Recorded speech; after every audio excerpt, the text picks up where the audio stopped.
What? Keith Edwards blaming you for this? Who's Keith Edwards? MAGA calls the FBI on me after I did this? Who the f is Keith Edwards? Also, why is he blaming me for it? He's a political commentator. He's a lib that is for Gaza genocide. He's a David Pacman type. I don't think any like out and about outspoken liberal is going to yell at me over anything at this moment. As far as he can. As far as he can. Okay, well, you know what? I'm not doing that. And by the way, I'm not going to pay for your stuff anyways. So it's I don't know about you, but I'm feeling a little bit energized by all of this because Donald Trump's going to try to take this as far as he can, And what we're showing is, you can try to push the margins, but there's a breaking point. And I think we're starting to feel that. Now, we are getting more reporting, like I said, where folks are uncovering what really happened, why ABC did what they did. It's not going to probably be surprising to some of you. First, Hasan said, if you don't know Hasan, he's a streamer on Twitch. I think one of the biggest left-leaning streamers. Every corporation is instantly folding to the admin. Even then, I think we need to start saying regime now. He posted a clip of you 2 hours ago. What is this? Hasan Piker, Kamala Harris will be doing the exact same thing. Here's the full clip given this is deceptively edited. Hasan was talking about how Democrats would have unconditionally supported Israel just like the Republicans did. And he is 100% correct there. Well, I mean, given the context, also the video is referencing to, so happens to be conveniently cut off in this clip. He's right. For anyone curious, he's specifically talking about Israel, which many Dems, including Kamala, have yet to call it a genocide. I don't understand what like these guys' obsession with like, bro, much like the bumper on the Toyota Corolla Sports Edition we saw earlier. Let it go, man. Let the bumper go. Okay? Like, please. Like, this is what positive thing do you get out of this? I don't understand. Like, I'm out of all of the progressive commentary circuit right now, in this very moment, and they will come after everyone, right? They'll come after David Pacman. They'll come after Keith Edwards too, eventually. But out of all of the people that are on the left flank of political commentary and independent media, it is obvious that the administration has put the crosshairs on me. So what good do you think you are doing when in this moment, instead of turning around and being like, hey, maybe we should just focus on the Trump administration doing all this to try and actively relitigate something that you misunderstood. Like, what good does that do? Okay, all of your centrist liberal fan base hates me in this process. Okay, I get cooked. Liberals don't come to my defense. They go, ooh, this is what you got. You deserve this. But don't you realize that you're like aligning with the fascists in that situation? Like, do you think you're magically going to take the top slot or something? Like, I don't get it. He didn't misunderstand. You gave him free cloud. I just don't understand it. Like, I don't understand why they do this where they go, ooh, Kamala Harris will be doing the exact same thing. I do think a lot of regular liberals, not commentators, they don't realize this alignment. They think they're just fighting extremes. No, a lot of liberals, for the most part, people who say that they're liberals, unironically also watch me and think, no, this guy's making a lot of sense. There are, however, obviously centrist liberals who are trying to present themselves as like something different, not an extremist on the left, not an extremist on the right. Many of them just exist online. They try to farm an entire audience to have a similar mindset, but it doesn't work that way. For the most part, most like the average liberals, the normies, your parents and whatnot, if they are like Democrat voters, they're not going to like Hasan is the reason why Kamala Harris lost, because they're not as stupid. I'm just so shocked that this guy would do such a dumb thing. Democrats, Israel policy, which is part of the reason why Kamala and Biden handed the presidency over to an incompetent fascist, is probably popping up because Ethan Klein is posting it. They're so stupid. I'm going to say, I don't understand why liberals engage in the same deceptive editing that right-wingers do, especially in this moment. I'm talking about Democrats' Israel policy. which is part of the reason why Kamala and Biden handed the presidency over to an incompetent fascist monster. Do not retweet this guy with 26 likes, bro. I mean, clearly on YouTube, he's popping off, considering MAGA calls FBI on me after I did this with 115,000 views. Even when it's over an utterly inoffensive joke the admin doesn't like, liberals need to wake up. We all have to fight back. These wealthy assholes aren't going to stand up for anything beyond their bottom line. Okay, I'm glad he's saying that on one hand. On the other hand, I don't want to push blame because we are where we are. But you are. You're about to. How dumb, dude. How unimaginably stupid. If Kamala Harris at least like listened to not me, but the tens of thousands of people that were protesting the administration's incompetence and refusal to address the genocide that was unfolding under the watchful gaze of Joe Brandon, okay, maybe we wouldn't be in this mess. And I'm not stupid, so I'm not even going to say that's the only reason. But that was emblematic of the Democratic Party, their overall refusal to listen to very reasonable demands. I read this earlier. People are still talking about it. You aren't the only one they blame.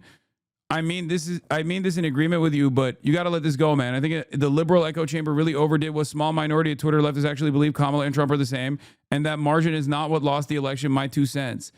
Yeah, ain't nobody said Kamala Harris and Donald Trump were going to be the same on every issue, but their closeness on pivotal issues allowed Donald Trump to win the election. What are we doing? Jesus Christ. Liberals can never closely examine how we arrive at this situation twice now. Twice. Not once, but twice. And when they need to meet the moment and actually fight back against Trump, they're still flinging to the only that are in the streets. That's the other thing. Because the leftists that they're on haven't stopped protesting. They haven't stopped protesting about Gaza. They haven't stopped protesting about ICE. They are the ones who are out in the streets. And so many goddamn liberals are just like sitting, and this is not all liberals, but like online liberals, okay? This is just a entirely online thing, because I don't think the Barbers and the Deborahs that are leaving like death threats in elected representatives like voicemails, or demanding that like Democrats actually straight up put their bodies on the line of fire, are the same kinds of people that are chirping online, okay?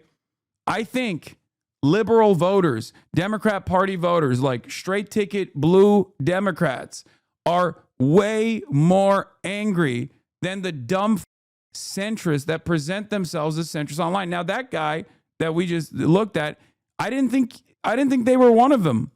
I did not think that this was like one of those people. As a matter of fact, I've heard like a lot of very good takes from this account.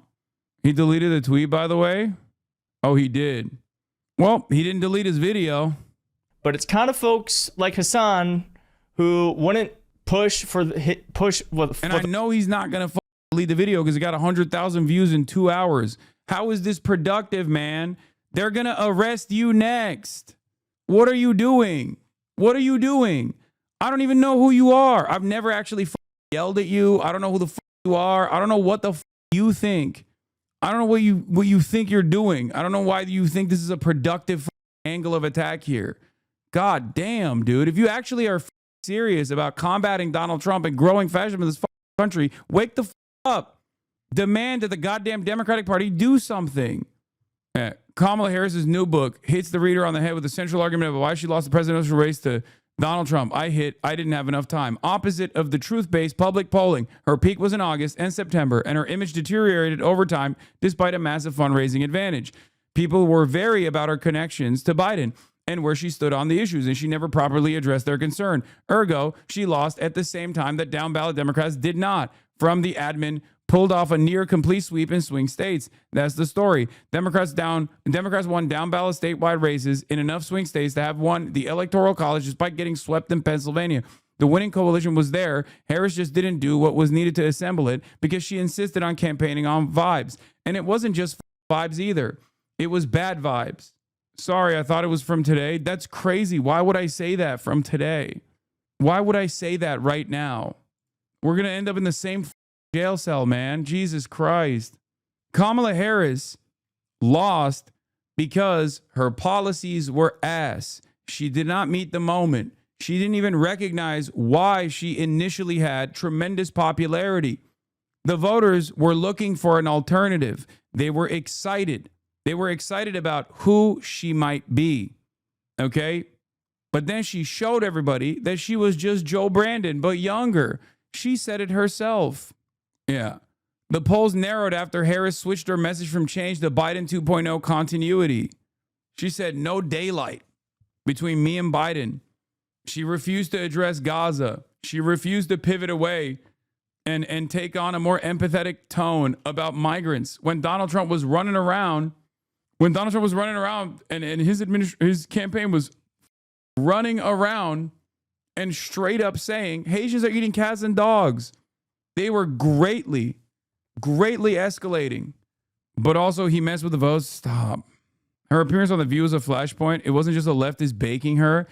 There weren't enough leftists to make up for. There weren't enough third-party voters to make up for the election, man.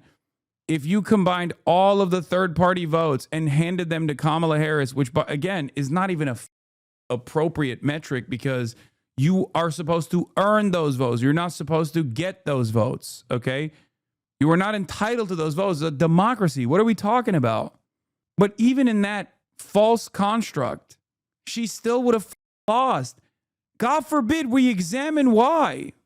All of this stuff shows me that the Democrats, or at least the voters, or at least the consultant class, chooses not to learn any messages, any lessons from the past mistakes. We did this in 2016. We accidentally lucked in 2020, and then we did it all over again in 2024.